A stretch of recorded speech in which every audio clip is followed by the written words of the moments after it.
this lesson, and I have written here some keywords: mental strength, मानसिक शक्ति, amaze चकित होना, डिस्पाइट बावजूद, ऑपरेशन चिटफाड़ करना, विटनेस गवाह, ब्रिटिश गवर्नमेंट अंग्रेज सरकार, कॉन्स्पिरेसी षड्यंत्र, डेमोक्रेसी लोकतंत्र, इंडिपेंडेंट स्वतंत्र, पैट्रियोटिज्म देशभक्ति। ये सरदार पटेल जी, जैसा कि हमने आपको पिछली कक्षा में कहा था कि उनमें patriotism, there was plenty of patriotism in his mind. He was a man of character. He was a humble boy. Despite of non-formal education, he built himself by self-study. Now, he enhanced his mental power. उन्होंने अपने मानसिक शक्ति का परिचय उस समय दिया जब वो इंग्लैंड हायर एजुकेशन के लिए चले गए। वहां पर वो हर एग्जाम में टॉप करते थे। लोग देख के बड़ा आश्चर्य करते थे कि इसका कोई फॉर्मल एजुकेशन नहीं है, वो बच्चा टॉप कैसे करता। जब वो मिडिल टेंपल इन लंदन में दाखिला लिए, उस समय इन्होंने 36 मंथ के कोर्स को मात्र 30 मंथ में कंप्लीट किया था। एक बार की बात है 1909 ईस्वी की, 1909, when her wife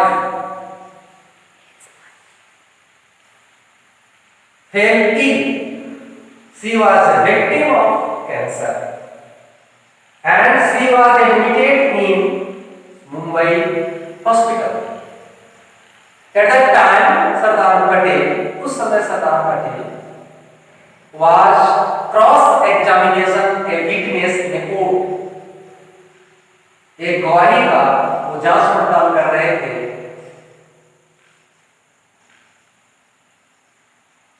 By chance, there came a news that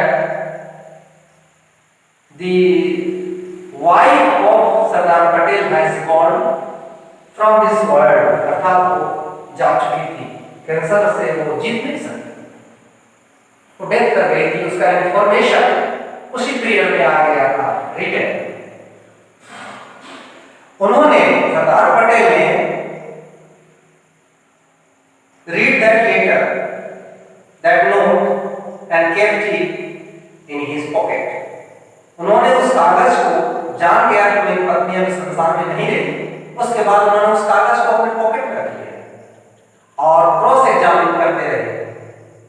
इस बात को उन्होंने कब प्रकट किया? जब उनकी गवाही क्रॉस एग्जामिनिंग कर रहे थे, वो कंप्लीट हुआ, उसके बाद इस बात को उन्होंने प्रकट किया। इससे उनकी मानसिक शक्ति का पता चलता है। जब अंग्रेज लोग इस देश को, हमारे देश को, Britishers wanted free India, Bharat को आजादी देना चाहते थे, उस समय उन्होंने they used a tool to build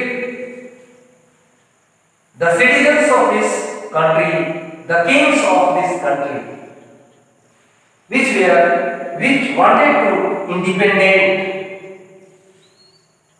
वो यहाँ के छोटे छोटे अंग्रेज लोग, यहाँ के छोटे छोटे राजाओं को अलग अलग स्वतंत्र करना चाहते थे, तभी इंडिया को आजादी देना चाहते थे।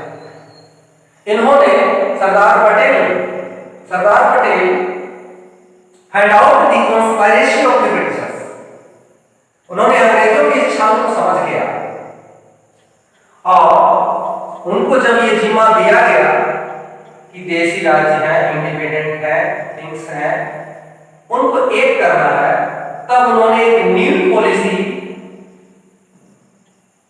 ही derived a new policy that was Sam, Dam, Dan, Bhed policy.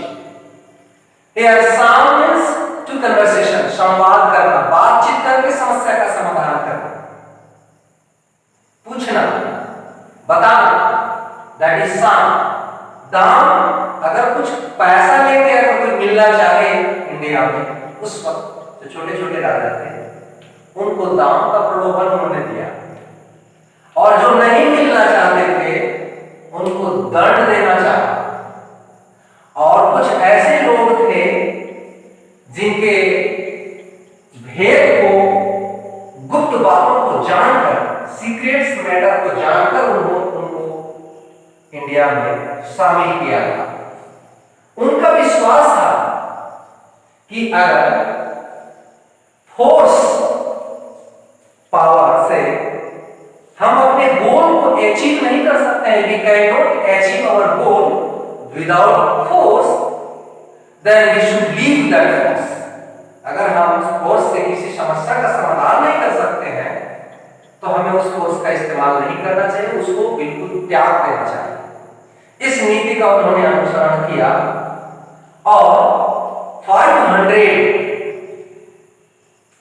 छोटे छोटे जो किंगडम्स थे, किंग्स के, उनको मिला करके एक विशाल, एक ग्रेट इंडिया को उन्होंने बनाया।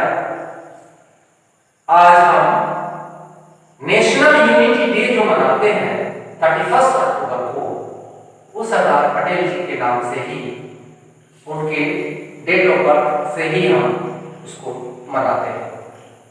इस प्रकार हमने शुरू से आखिरी तक, from beginning to end, we find that the words which are written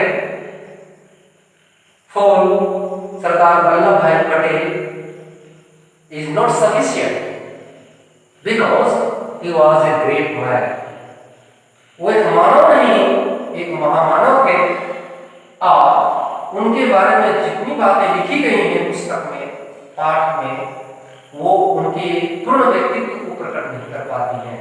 ऐसे मानसिक शक्ति, इंटेलिजेंस, पैट्रियटिज्म वाले व्यक्ति, तीक्ष्ण बुद्धि वाले व्यक्ति सरदार वल्लभ भाई पटेल थे। इस प्रकार आज का ये topic Sardar Patel, the iron man of India, समाप्त।